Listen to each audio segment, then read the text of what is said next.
I was born late. I will be late to my funeral if I have one of those. So anyway, how did your week go? Good. Any big epiphanies about yourself that you want to share? Any secrets you want to divulge? Because you can. You can. You don't believe me. I can see that. You know, that's okay.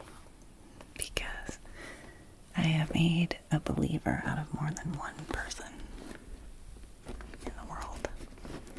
I think that there's time for that to be you as well.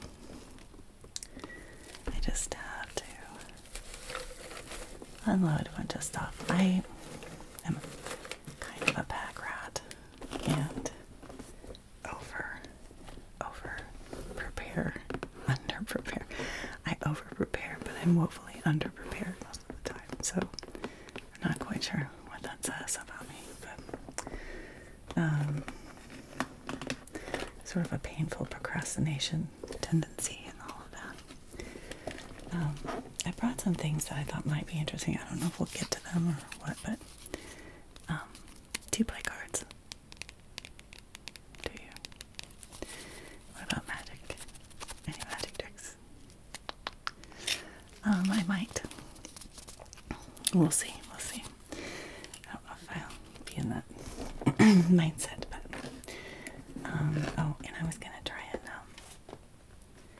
I'm gonna try and add up your estimated cost if you make a decision on which category you want to run your ad in.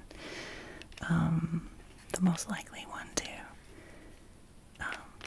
match up with the criteria that we select, and from there we can decide how many words.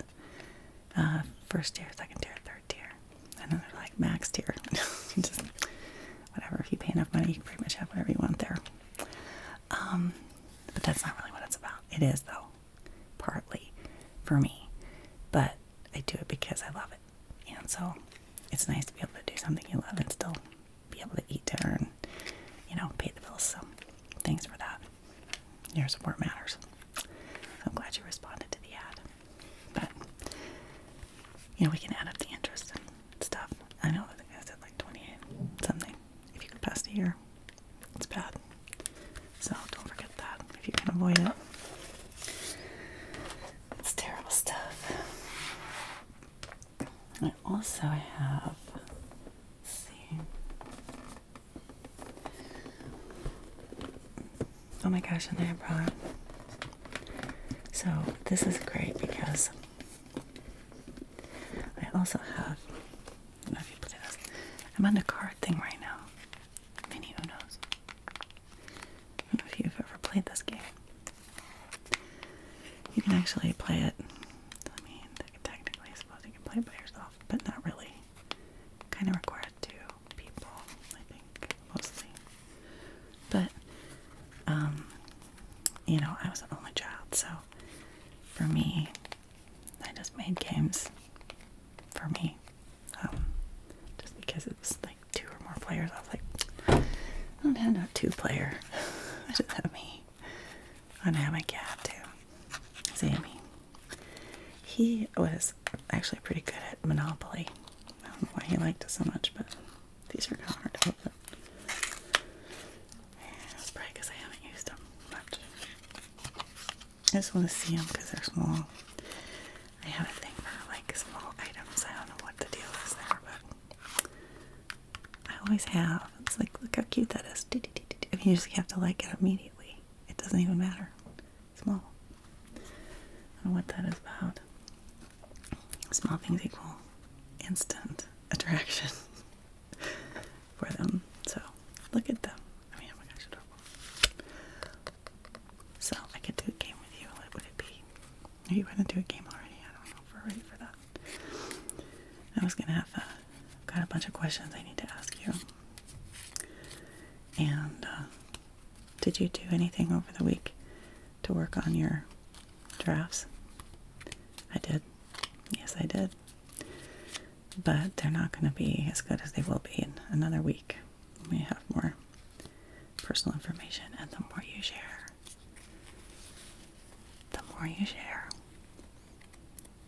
the much greater chance of success you'll have with me.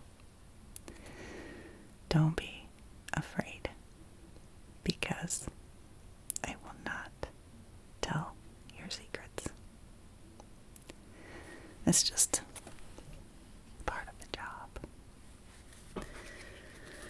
6. Wild. What does that mean? It means I can ask any question I want, and you have to answer honestly. Okay? Okay.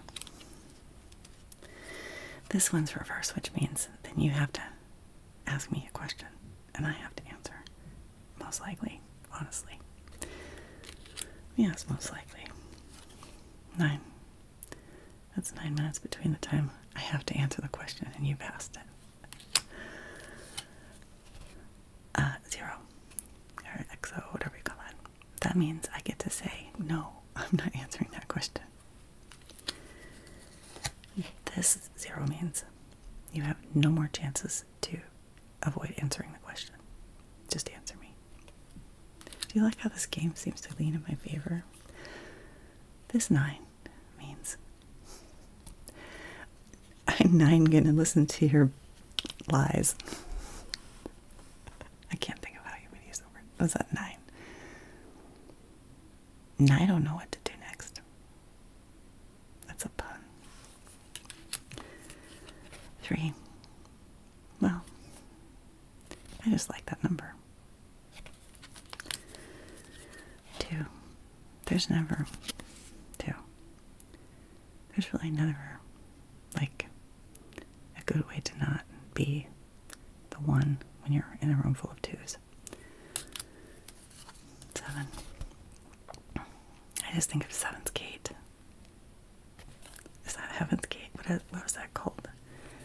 Well, it's not good. It's red even. Another wild card. Anything. I can just ask it. It's gonna be ugly.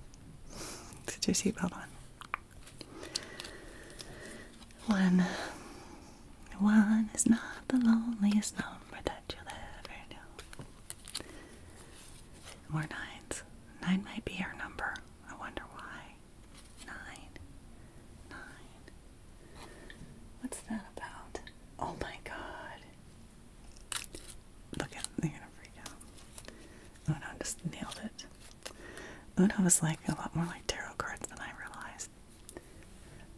It is our number. 9 is the number.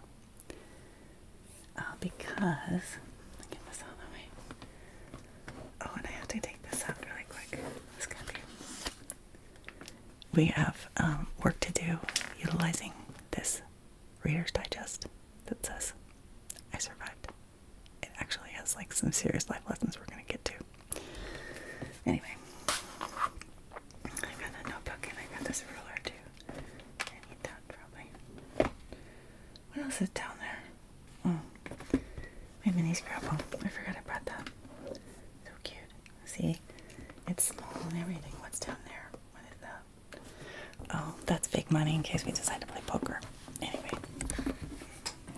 Oh, and I guess I forgot to mention. So this, I actually love it so much. And I know that we're not here to talk about me. I do know this. But I am here to talk about my purse. So we'll just take a minute. Do you mind? Thank you. The clock, we got plenty of time. This lovely beast is a bag that I found at a local thrift store one day. I actually had quite a good luck day that day. And I went there. And this was hanging on the wall of many first I didn't grab it. It was like plain, and I thought it was plastic. I was like, oh, I don't like that cheap stuff, you know. Just... And then I decided to take another quick look at it. I'm like, I don't know, maybe not. And I looked at it when I picked it up. It was feeling like one of those shoes that you wore in grade school, the hard leather, and I smelled it. And what do you know? Leather. I'm like, no way. If it's leather, why is it like so, you know? Well, I know why now. Because when I can't know if you can see, it's got a little like, see if I can get the light to do it, show it. There's a label on the bottom that says trade, I think it says trade make. Never heard of it, right? Because it's not made here. Let's see, it's called Trade, T-R-A-M-A-D-E.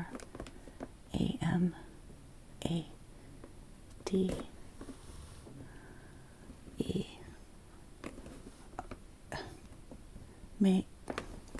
It's so confusing. M-A-D-E-R-E, something like that. Trade, made, mirror. Well, whatever. Okay.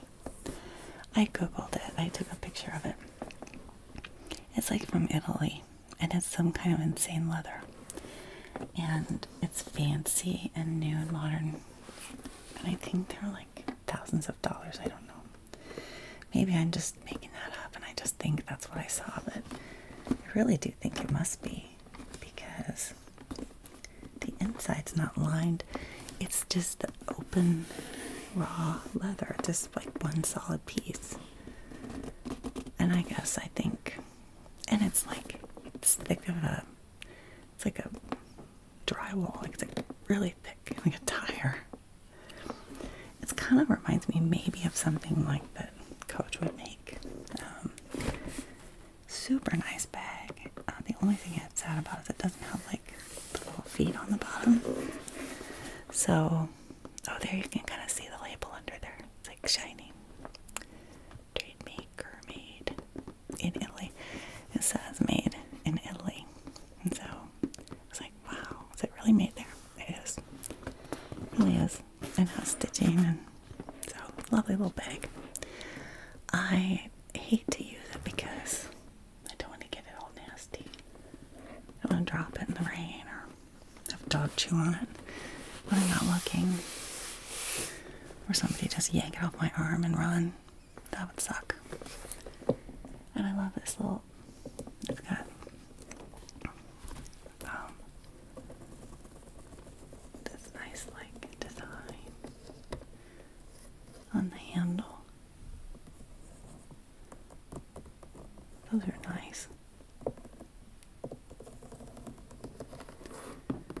So, hey, good lesson here on how to be an active listener, right?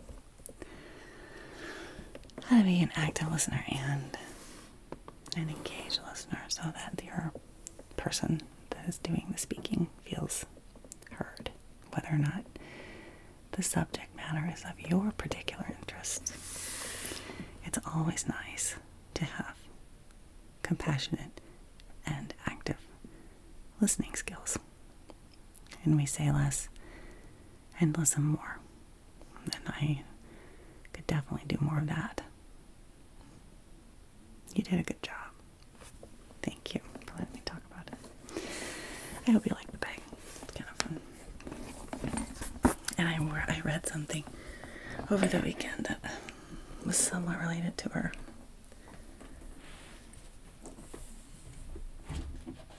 end game here. I don't know if you've ever read this, but once you do, you're going to be really smart.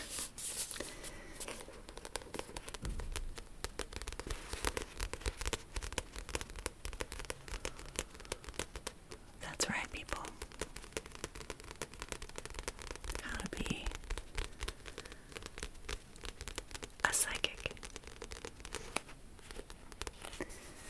How do you be a psychic? How do you read someone's mind or anticipate their actions or thoughts or behaviors? By studying them and learning to notice things that will tell you, hint at, or point at things that they will most likely do next. Active listening and quiet while they're speaking, listening, are critical to becoming a psychic. So, anyway, really interesting. And it is a practical guide. So, I mean, it's not way deep down in there. It doesn't go into like PhD level psychology. But it goes into a few things like exploring your five senses, your sense of vision, being able to envision yourself younger or older in time, using your sense of hearing, imagining sounds of certain things, and your sense of feeling. Are you able to disconnect your emotions from images in your mind? Are you easily overcome by emotional images in your mind? Things like that. It's intense.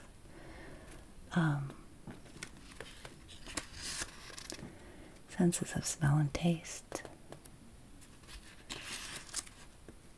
Using an altered state to connect to psychic abilities. And it says this, if you experience this exercise daily, it can have a powerful and positive effect on your life. This exercise can help you develop your psychic abilities, as well as give you balance in the rest of your daily life by helping you deal with the challenges and the resistances you face.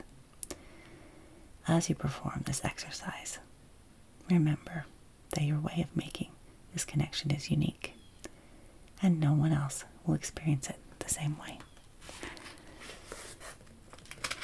Kind of profound. And it's very practical, so we may work on some of these different energies, balancing through color. Yeah, actually, that's why they mentioned these chakras, because I also brought something that totally relates to that. That's really nice. I'd like to really work more with that. I don't do it enough. There's not enough people, at least here in this area, that seem to have a real deep desire to engage with their chakras as much. So, and this is a very good question I should ask you. To meet and identify your guides, and I assume they mean your ESP guides, but the question is, does everything in your life happen by chance or by fate? Or is there some sort of a force that exists around you to help you through life? These are the questions that baffle us as humans. However, you've probably noticed that we are probably not traveling this life alone. There are too many synchronicities and intersections that go along the way that just seem to be more than coincidence, don't they? I think that's true. I like that. Be aware of your life's miracles and pick a time each day to be aware of them. Keep a record of what you see or ask and review each day. be careful of what you ask for. This is probably true too. Because if you focus on something, you might get it, but it may not be what you really needed. Because you were focused on the wrong thing. Kind of get sidetracked. Acknowledge resistance. Second sight. Seeing spiritual beings. Exploring clairaudience. Clairaudience means clear hearing, and it means the ability to hear voices, sounds, or music that doesn't exist on a normal plane. They may be internal sounds, or coming from an outside source, or even a different time period or geographic location. Experiences of abundance may differ from individual to individual as much as those of second sight. Some people hear voices while others are attuned to particular sounds or even music.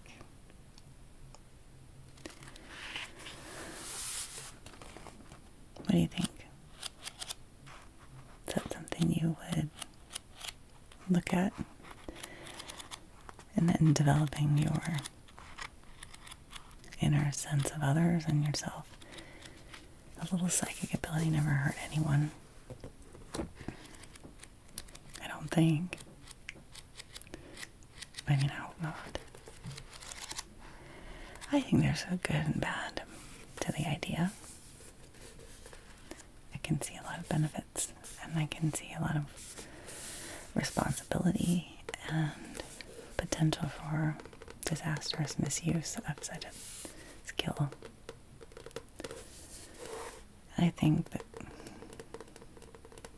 the CIA are probably the closest thing we have to psychics, really.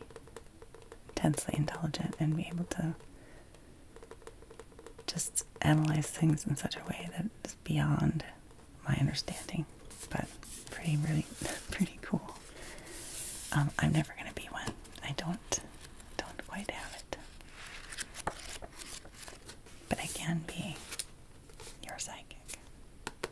So, I'll have to look into that a little bit more. Oh, you can talk with animals. Yay. That's what I like. I'm down with that. Really cool. Okay, then. I just give credit here to the individual that wrote this. This book came from Simon & Schuster Publishers. And then the persons who wrote this, the primary author is Michael R. Hathaway. And he is a board certified fellow of the National Guild of Hypnotists, as though I knew that. A certified hypnosis instructor and a board certified past life regression therapist. Dr. Hathaway is head of the White Mountain Hypnosis Center in Madison, New Hampshire, and has more than 25 years of experience in psychic and paranormal research. He lives in Madison, New Hampshire. What a guy.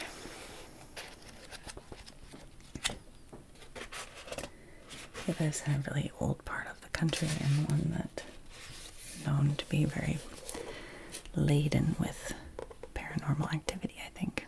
So he's probably in a good place for that stuff. Now, today, what I want to do is continue to learn more about you so that we can continue to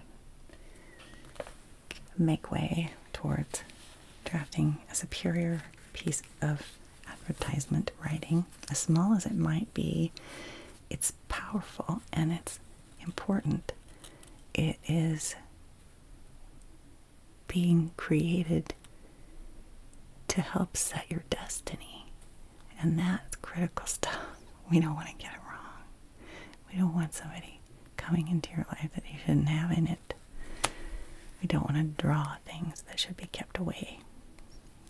We want to keep you safe and protected and steady on this path towards a lifelong affair with love with someone. Not affair hair, like, you know what I mean? Okay, maybe you don't. So what I'm saying is I'm not volunteering you for a cheat fest for the rest of your life. That's not what I was getting at. I'm saying an affair with love, like, that's gonna be great. You're gonna have this big thing and be in love, and it's gonna be wonderful. So it's probably a poor choice of vocabulary, but so what? So what?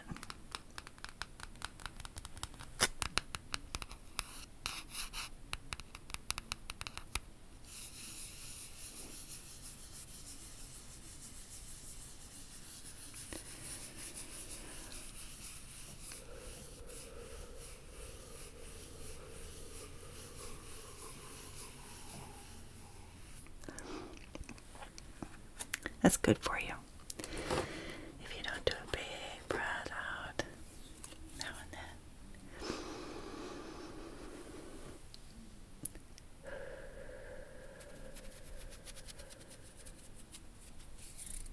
And take all of this.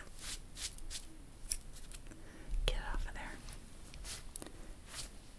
We don't need it. All the burdens, all the baggage that came in the door. Let's get it off of you. Leave it on the floor. It'll be fine. It doesn't need you that badly. So, do you wanna roll it? These are like little cough drop. No. Oh, I don't know if I want. Maybe. Sounds kind of good. Do you mind?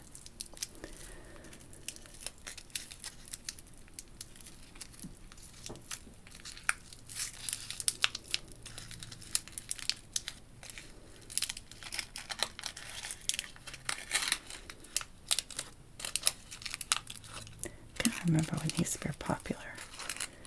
The little commercial, the guy with the big horn, he'd say, Ricola.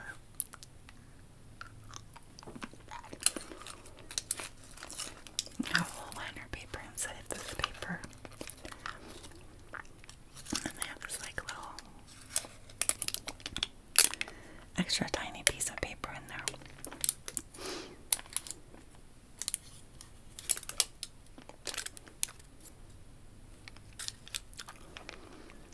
It's like a fortune cookie. We could write a little fortune on there.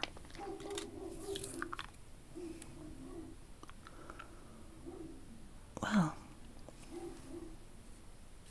that's not my dog. Must be the other therapist across the hall. Jesus. They need to get a handle on that. Somebody's upset. Oh well.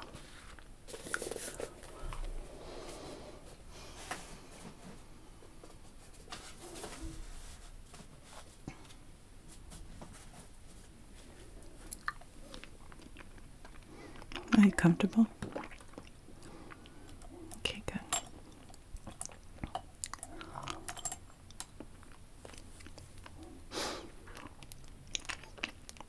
I hope you're not distressed by the dog.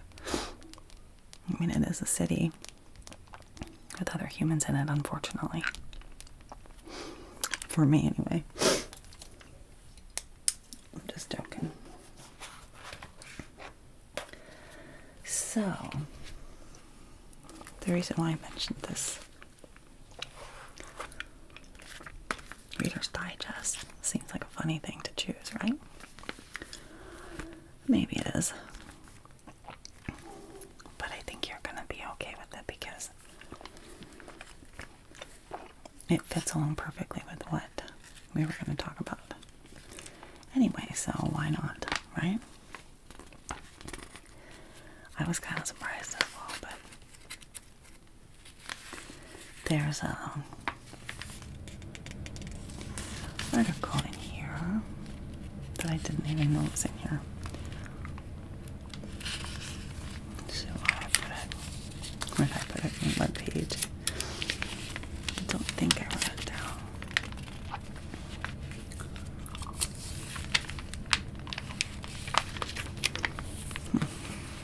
I just saw I hope it's the same one.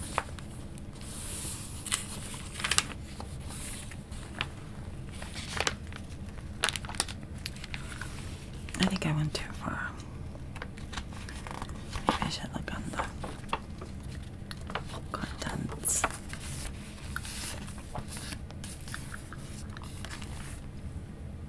This is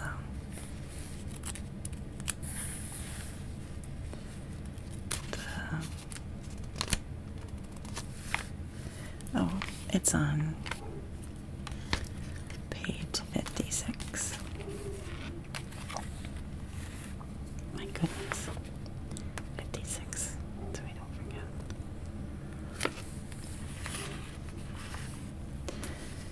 Are you excited to know what it is about? You're probably wondering.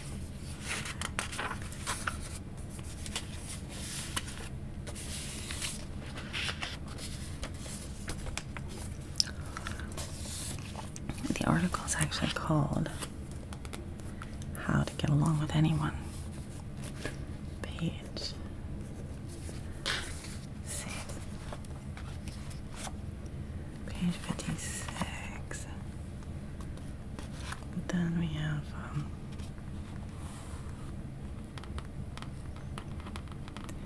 there's also one right after that called The Best Mistake I Ever Made.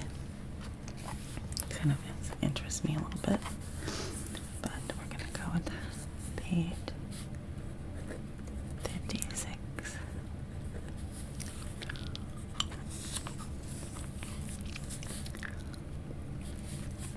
And it's called How to Get Along with, and they don't say just about anyone, they say anyone. I think that's a bit, I guess pushing it and whatnot. I just feel like there's always got to be like that. Yeah, that person's a no, like a perma no. That's gonna happen. It's okay. So I'm just gonna dissent a little bit right off the bat and say that I think you can reserve the right, like, to just, there's some people just, you know, it's done. Rarely does that happen. Hopefully not very many times. Oh, it was just the second excess minute. Forever. It's fine. Man, wow. You know, sometimes you just wonder what happened to you. Like, what'd you get in the head with? Anyway, it's fine. Anyone, I said anyone. Anyone. But Amy says no way. We're gonna just go with the premise for now. Now, my goal with this is actually because I wanted to talk to you about personality types or character types. Like what kind of general, of course these are general, everyone has unique nuances to their own personality. It's not like you fit in just a box of similar qualities of someone else. But, you know, these are things like, are you a joker? Are you someone who likes to be the center of attention? Are you someone who is always like morose and have some disaster to talk about every time someone meets you? They're like, oh, it's the next worst thing ever. Or are you always sick? Oh, I don't feel good. Are you the hero, saving the day and constantly rescuing people or demanding that you rescue them even when they don't need it? Where that happens, it's a bit, it can be overwhelming. Yes, it can be, you can be the pushover, you can be the person who, you know, I don't know what they're all, there's all these categories, but they know them in here, and I did look into this, and I think it's really helpful to know this about yourself, whether or not you fit exactly into one category or another, or maybe you fit into a couple, or three even. But I think it's good to know these things about yourself because they help you understand where you're coming from better, and if other people can understand that or learn a little bit about you that way, I think you'll also find that they understand you better or more tolerant. They may gravitate towards you more or steer clear of you more. But I do think it helps to bring you closer to meeting that person that will be the perfect fit for you and your life and who you are. Sometimes we need someone to be a little bit different than we are, or a lot different, to kind of balance us out. And sometimes we need someone to be lean in with us and be supportive alongside us and not so different. And there's no wrong answer. I mean, these people are just having a yeehaw time right now. I mean, this guy, I mean, I'd say hi to him. Just say it. I'm just saying. I think I'd probably say hi. Yeah, she looks nice too, though. I'd be like, what's up, girl? Where'd you get that outfit? It's cute. Goodwill? I hope so.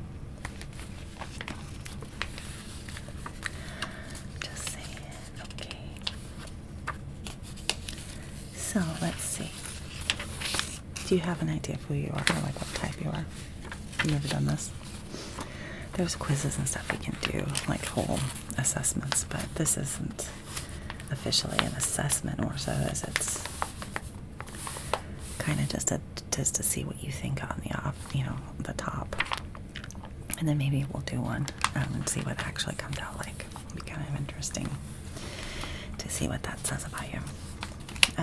So they go through these. I don't think they're in any particular order. So there's this person. I should maybe just ask you some questions, but someone who is always saying, "Oh, it's too hot in here," or "This restaurant's too noisy," or "No, I don't want to go down there. It's too busy." "No, there are never any seats left." The light turns red, and they're like, "Damn it!" and they slam their hand on the fist on the steering wheel. Why is everybody against me? The complainer.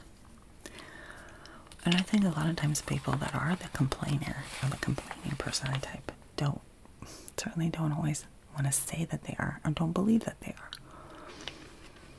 Or they believe they have a right to be complaining because they think they're justified in their complaints, because they don't see it from another perspective, or at least not at the time. But yeah, so they are mentioning this as a person who thinks life is unfair to them. Says the psychologist of Jodi Carrington. Feeling seen. She wrote a book, Feeling Seen, Reconnecting in a Disconnected World. Nobody is that bummed out by a hamburger. They're down about other bigger things, she says. And they're letting it out on specific, controllable things, like what's on their plate, not to mention the unfortunate server who dared deliver it. And this is true. How do you deal with these people?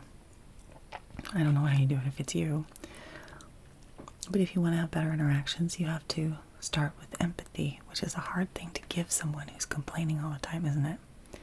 Because you just wear down. You're just like, ugh, I don't even want to feel bad for you right now. You just make me mad. I want to feel like I hope you get in traffic a bad day or have stuck in traffic because you drive me nuts. You deserve it, you old wench. I mean, nobody actually feels that in a way, but the goal is to be compassionate, have an empathetic ear, even to people that are just like chronic complainers. It's hard to do, I think.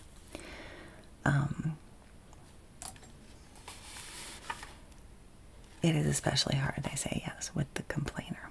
So you have to try to remove small stuff from the equation. For example, maybe you let them, if you guys are going to go eat, you try and help by letting them select the place to go, and you don't give them a chance to complain about whatever you've selected. And maybe you can ask them what they're really bothered by. If you notice there's something, they're just really complaining and irritable. And it's true. The advice in these situations are to kill them with kindness and I have been not even all that long ago in a situation like that. And I did. It took me a minute to get there, and my face felt hot, but I did remain kind, and I think I did a pretty good job. I think she was surprised, but I think we did okay. And I then later just felt all inside. It's hard to hold that stuff in. Sometimes it's important to do. So, what do you think about that? The complainer. Do you recognize any of that kind of tendency in yourself at all?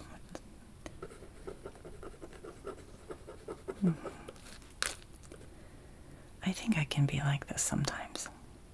I really do. I don't know. If complaining is the same as negativity, probably. Yikes.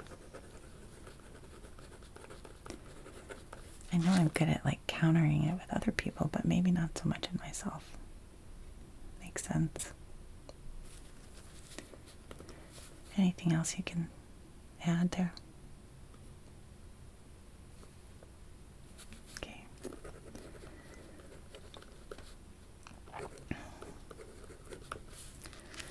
So, we got that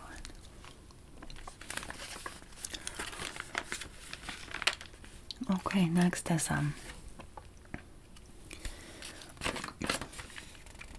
is the contrarian. I shouldn't have told you right away. Oh my god, these people right here. These are not my people. You say it's nice out, and they say it's too hot. You say read a good book and that you thought was good, and they say it was terrible. You mention that they contradict everything you say, but they say, no, I don't. That is just so crazy. So a contrarian is someone who likes to argue.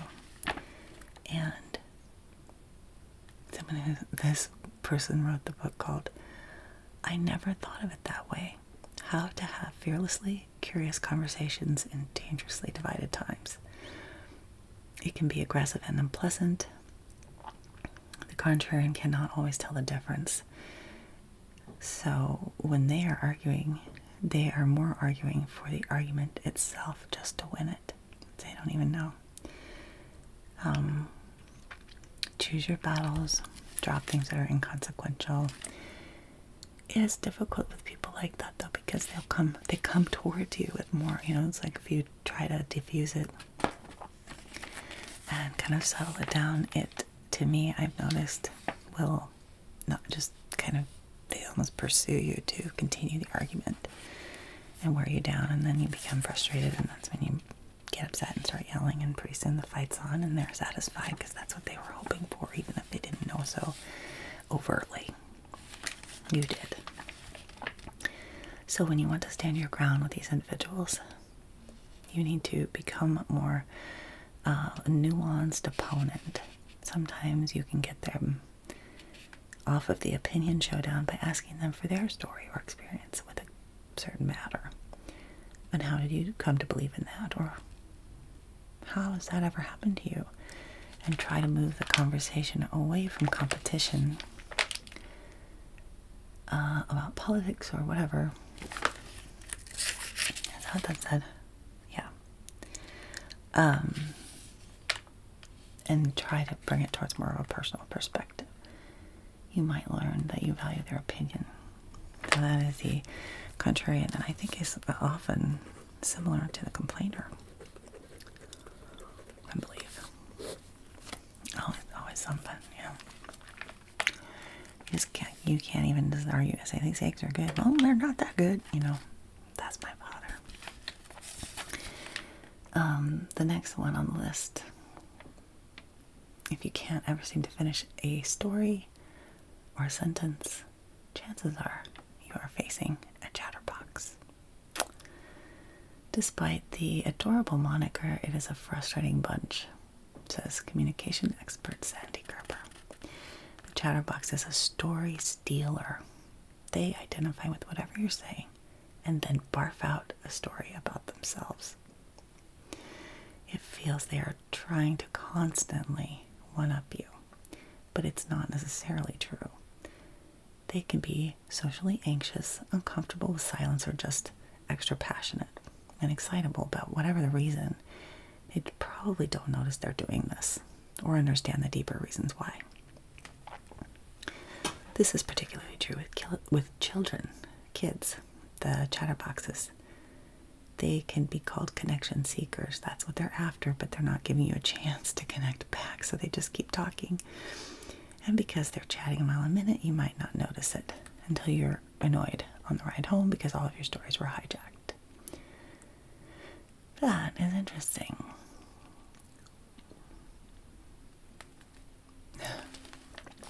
Their advice is basically like good luck. I mean, there's not a lot there to give you support in, except, you know, be patient and listen, and then try to stand your ground and share your story. The chatterbox, I like it. I think I've been that person as well from time to time. The tech addict, that's new.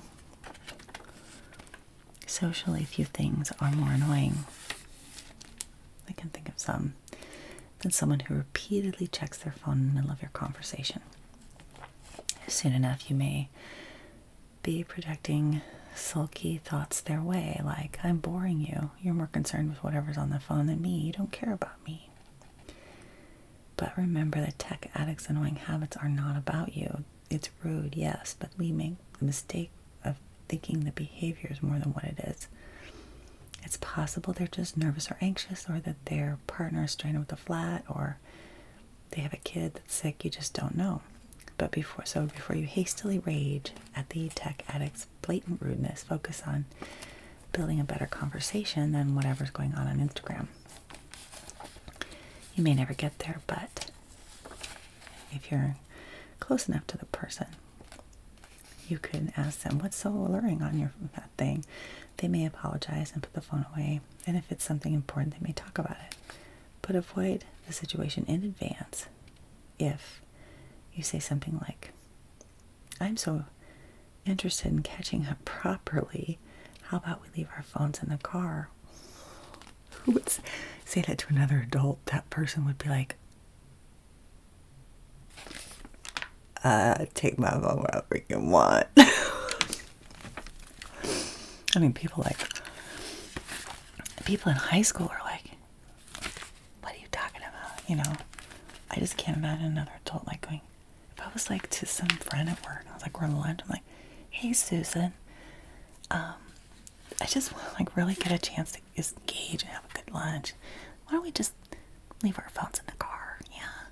I mean, she's gonna think I'm like, she ain't gonna come back to lunch another time. I'm just telling you. I'm gonna just hold on that advice. Let's maybe pause that button. Could be risky, depending on how far you want to go. So there's that. That was really funny. Okay, then we have another one of these. The political antagonist. Oh boy, this person's ideology is fundamentally different than yours. They read the news, and they're ready and eager to debate and rumble. It's so true. These folks are also challenging at times. When you have someone who's very liberal or very conservative, and they want to just discuss politics right away, they want to argue, and they want to convince you of another perspective or another opinion, and they want you to side with them. It's like a debate, like a presidential debate, only it's on in your kitchen. They won't change their mind, and they're not interested in you changing theirs, so it's kind of a standoff. It can be overbearing, I think. They consider you a worthy intellectual opponent if they are arguing with you, which I guess is a compliment. They wouldn't ignore you if... Do you think you're a political antagonist of any kind? Are you quite political in some ways? Okay. Do do you vote in the general elections and the local elections, or?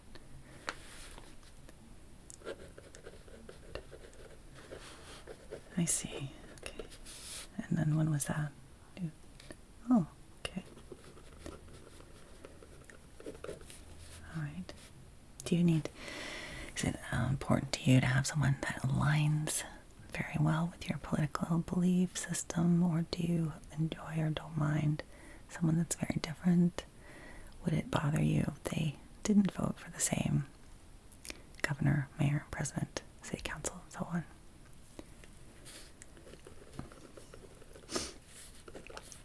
Are you a chatterbox, generally, like outside of this situation?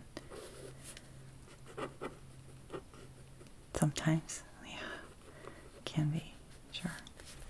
I can understand that. The next is the person who is always kind of loud and just, bellowing something out. They think they're super funny, tend to be totally clueless that what they're saying is not appropriate, or it's not really funny, it's just gross, or, it's racist, or it's sexist, or it's classist, or it's just in bad taste, it's poor timing, that's all of it, everything.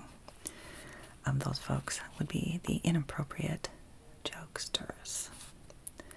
I have one that's a parent, and I tell you, it is difficult.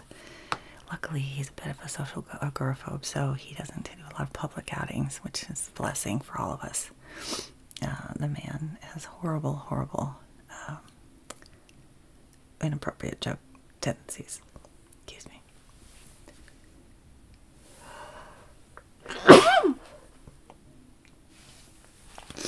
Oh my gosh, that was a big sneeze. Sorry about that. I'll better get my tissue.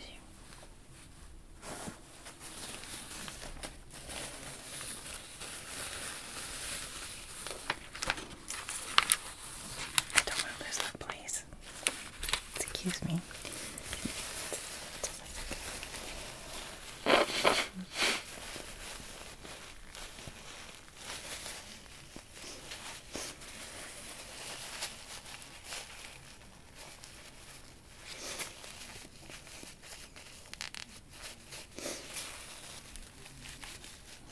Do I have anything up there sticking out? It's not going to be offensive. Hopefully not. Okay. Those just come on suddenly. I also inherited really big sneezes. So back to inappropriate jokesters. Yeah. Offensive, but not intentionally so, which is so true of my parent. There's really not much you can do except hope he does better next year. That's hilarious. No advice whatsoever. It's basically saying you suck. But they say you should tell them, if it's not appropriate, you should say so. Even if they don't get it, they don't change it, you should mention it so that at least it's been said. You don't have to go home thinking you didn't say anything. The next one is drama queen. Oh boy, we know these people too. That just always have massive drama going on. You're never going to believe what's happened. Oh my gosh, it's the worst week ever. And now this is happening, and it's crisis, and just mountains and mountains of emotional roller coaster stuff. We tend to want to cut people off at this point because we get tired of it. We're like, oh my god, Janice, we heard this. Like, what the hell? You always got your legs broken. Oh my god, your husband's legs broken. Now you got to take work off for like 75 things, and just get out of here. But it says boundaries are an issue. So if you struggle with setting your own boundaries, my friend, you need to be careful with folks like this, because they will pull you over big time. It can be tough to get out of it. And they really like to be the center of attention, It's tough. So just make sure that you're set in a line with them, folks that do that. Oh god, here's like the frenemy. The frenemy. I hope you're not the frenemy. I don't think I am.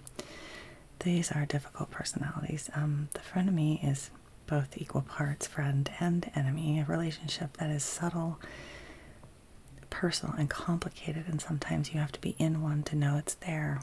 This is so true.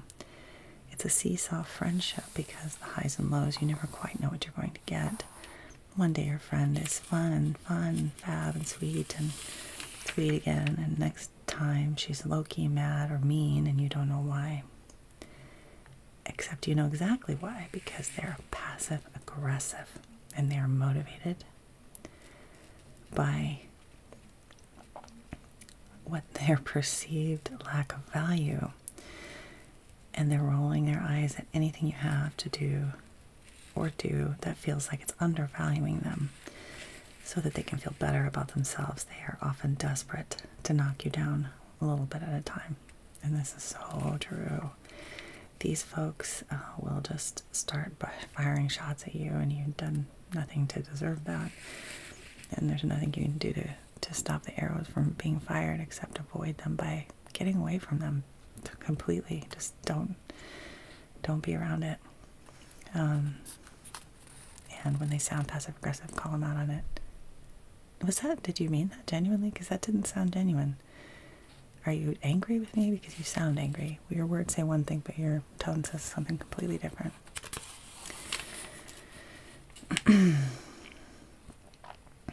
I like it. Then lastly, we have the oversharer. Anyone in the room? Anyone? You did it? Accidentally, but it does happen. I've learned that if someone says, "How was your week?" they're really not looking for the play-by-play, detailed, and completely unwarranted, like, overshare answer that you're gonna give them. Okay, so, but still, sometimes I do it inadvertently, trying to learn how to be more, like, not share that stuff. Like, how do I not share? That's what happened. But it is hard. The overshare is constantly over-commenting, oversharing about their own sex life, their rashes, their BFF's messy divorce, or what just happened in the bathroom. These are all clues that you've got an overshare on your hands. When they're telling too much or they're asking for details that you're not comfortable sharing, they are an all too common persona that has no filter or boundaries. And this discomfort that you may get from interacting with them is because their standards of what's okay in a conversation are different than yours.